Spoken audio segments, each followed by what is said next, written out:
Hello everybody, it's Warhammer here with another bit of Total War Warhammer 2 quick match gameplay. This time around we are on the Mortis Wastes playing as the Wood Elves against the Dark Elves, and this is a match where the Wood Elves really don't stand much of a chance against the Dark Elves if you get caught up in a straight up fight. Dark Elves will just turn you into mincemeat. But Wood Elves do have a huge advantage with mobility and range that Dark Elves really can't quite match. So it can often be something that you can kind of abuse with the Wood Elves. What I wanted to try out was a bit of an aerial goon squad. So there was recently a bit of forum debate, and still ongoing, about Hawk Riders and how viable they are and whether or not they need a buff and blah blah blah rework. But in my opinion, Hawk Riders are pretty awesome. I think that they're a bit of a niche unit. They're very squishy. They take a lot of micro to work correctly, but I really wanted to try to make a build that would make them work. So here against Dark Elves, I did decide to run a Hawk Rider build. For my Lord, I decided to bring Glady on a Dragon. The main reason I brought the Dragon was actually for the Terror. I didn't really care about the stats in combat so much, as I just wanted a unit here that causes Terror when I'm swamping an opponent and hitting him from all sides. She's backed by not one but two casters, one which is a Spellslinger of Shadows mounted on Eagle with Enfeebling Foe and Melkoth's Miasma, as well as Power Stone. So some decent wins in magic generation, and obviously an okay combatant on the Eagle. Eagles, while kind of a crap unit in and of themselves, are, in my opinion, one of the better mounts in the game. On the other end, we do have a Spellslinger of Life with Earth, Blood, Life Bloom, as well as, once again, a Power Stone. For the rest of our Air Corps, it is 3 units of Hawk Riders, and these guys are really solid, even though their stats might not look it. They've got AP, Weapon Strength 45, Charge Bonus 42. They actually have more AP damage, even against large, than, say, a unit like Pegasus Knights, which is pretty bonkers. And some solid missile damage. They'll do about half the damage a unit of, say, Glade Riders will do over the course of a game from range, which is not bad, and they're pretty hard to shut down, especially for Dark Elves who don't have any ranged units besides Bolt Throwers that have decent range. So, pretty cool unit in my opinion, lots of fun. If you can get flank charges, rear charges, these guys will do immense damage. Doubled up, 2 Hawk Riders can almost take down a Vampire Count Dragon or a Terrorgeist in a 2v1 scenario, which, given that they're still cheaper than that unit and that they're not dedicated against large, is pretty crazy. Now, for the rest of my line here, it is 4 units of Dryads, slightly chevron up. These guys are just there as fodder to deal with enemy cheap traff. And then doubled up Wild Riders on the flanks to provide you with actually a bit of an anvil on the flanks to alongside for the Hawk Riders. So sort of like was the cavalry, like Cold One Knights, these guys can charge in, soak up the charge, and then we can get a rear charge with the Hawk Riders. Now for my opponent, he did decide to go with a bit of a elite-ish build, an interesting sort of elite. He's invested in chevrons for all his Dread Spears. So he's got 4 units of Dread Spears out here in the front. So their shields, of course, very good for soaking up damage. They're backed by 2 Blackrock Corsairs to tear through my cheaper troops. Against Dryads, they'll do great. They'll do okay against War Dancers and Spear Dancers and even Wildwood Rangers, just because they're relatively cheap and efficient against infantry. A single unit of Hardened Executioners back to really deal with heavy if I went very infantry heavy.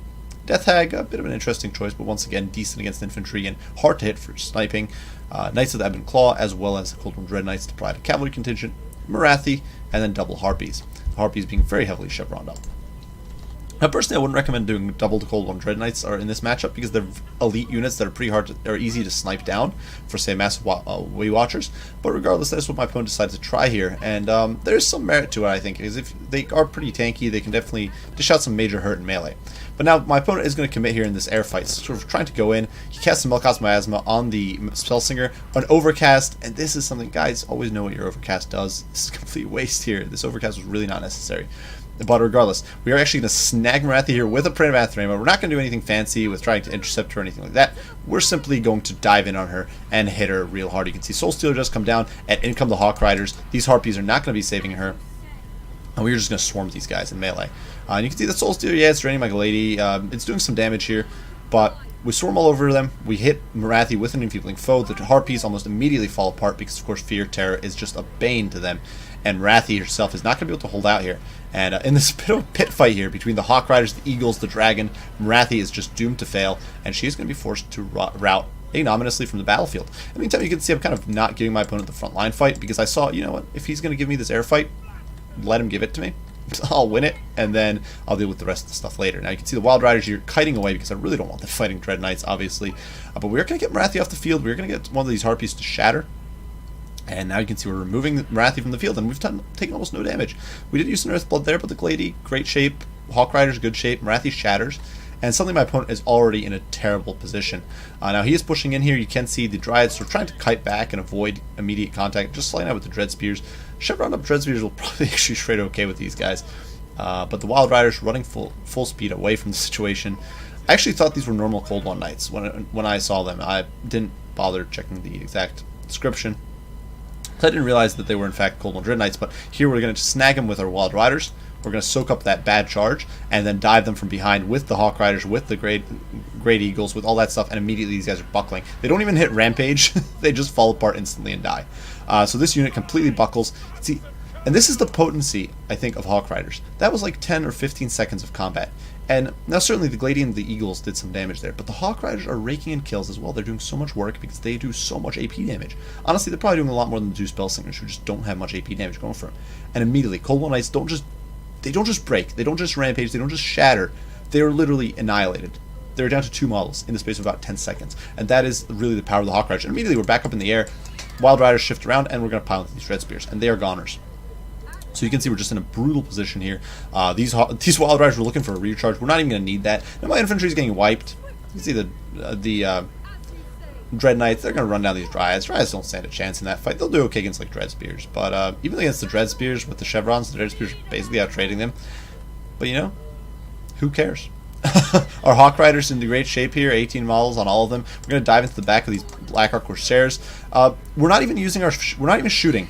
If you guys have noticed, we're not stopping to shoot. I'm not bothering with that stuff. We're just going into melee, and that's really what we're focusing on here. We do lose a Hawk Rider there. Perhaps even a friendly fire from the Glady. I'm not entirely sure how he got blitzed down so quickly, but Black Arc Corsairs isolated, gonna get wrecked. We get a rear charge, and immediately they're buckling. Even with the Murderous Prowess proccing, it's not gonna be enough to save them. And you can see these Black Arc Corsairs immediately forced off. We hit the Dread Knights with another Prey of Anathrema, and then promptly bail away. Because why fight when we can just endure? And so we're going to get out of there. You know, the Dryads, they're lost. We do get a nice little Air of Kurnus, taking 4 models off the Knights of Ebon Claw. You know, it's a little win. Our Hawk Riders are going to extricate themselves, and now, you know, we're just engaging here. We're once again taking this bit of a pit fight. The Hawk Riders cycle out, and they're going to be able to set up for a new charge. And the Wild Riders in the meantime just mopping up these spears, dancing around over there. And as the dragon dives into the Knights of the Ebon Claw, we hit him with an enfeebling foe, come in from behind with the Hawk Riders, and once again, just look at this total annihilation going down. Instantly, we drop an Earthblood there. We've lost 2 Hawk Riders this entire game. These Knights of the Ebon Claw are goners. 13 models, broken, just done. Yeah, they're gone. They're gone. It wasn't as much of a wipe as for those other guys, but still brutal stuff. They're immediately goners. In the front line here, you know, it's holding okay. The Glady, there's not many tools left to deal with the Glady. Wild Riders are piling in from all sides, running down wherever they feel like. Now we can just detach the Hawk Riders, go run down these annoying Knights on the flank. We're hitting something with a miasma, melting down these Hargoneth Executioners, because they're one of the last sort of threatening units, and my opponent's army is at this point just going to shatter. That's game for the Wood Elves, and I think it really demonstrated the power of Hawk Riders in this game. The Glady obviously got some great damage. The two Spellslingers, of course, did great. But really, the Hawk Riders, just look at this. 34, 31, 23 kills. And a lot of these kills were against... Some of it was against Harpies, which is whatever. But especially against Knights of the Ebon Claw, against the Cold One Dread Knights, these are not pushover units. And one of the cool things about Hawk Riders is that you can choose your engagements. You are basically guaranteed to get perfect engagement every time. That would sound like BS, but it's true. You are basically guaranteed to get a perfect engagement with your Hawk Riders, no matter who you're fighting against. There are no units in the game really that can force you. Like your Hawk Riders, obviously you can't go and like shoot it out with your opponent. If my opponent had a bunch of Dark Shards, I couldn't sit there and let my Hawk Riders get beamed in the face. That would be a disaster. But like I could pick wherever the hell I want to be on the map with that 110 speed. I can be behind these Dread Knights if I need to. I can be diving the back of these Black Arc Corsairs. I kind of blobbed there, but I could have been spreading them out a little bit more if I wanted to spread out the hurt, and there were more units to target. I could have had them flexing all over if it was really necessary, and they were just doing so much work. Certainly Wild Riders, of course, also doing great mop up against infantry. That's really their forte, of course. But, you know, Dread Knights, these guys literally went from 100 to 0 in a fraction of a second, basically, with the Flying Goon Squad. And my opponent got nothing from the Harpies and Marathi. Now, I don't think this is necessarily the most optimal build. There are other ways you could do it, but let's say my opponent had decided to bring Bolt Throwers, which, you know, that's not a stupid pick in this matchup. It's a pretty good one. Well, I could just chip away at him with a Glady. Honestly, I could use the bow and just pop the crews over time, take down however many Bolt Throwers there might be. If needed, I could use the Spellslingers, or maybe even the Hawk Riders, honestly. Like, if you're able to distract bolt throwers. You can chip them down over time, so it's kind of, you've got a lot of flexibility with these units. You just gotta be a little careful. You can't let yourself get caught out and sniped down. But like if your opponent did bring, say, bolt throwers, you could kind of rush in with the Hawk Riders because they're very quick. Chances are your opponent didn't bring like dark shards or some point defense of that sort, so you could kind of rush in with your lady or your Hawk Riders, soak up like a handful of shots, and then just destroy them with your own fire. And kind of kite around them as they're trying to pivot, because they'll be trying to pivot to keep up with you. You can kind of stay out of their arc at point blank, in my opinion.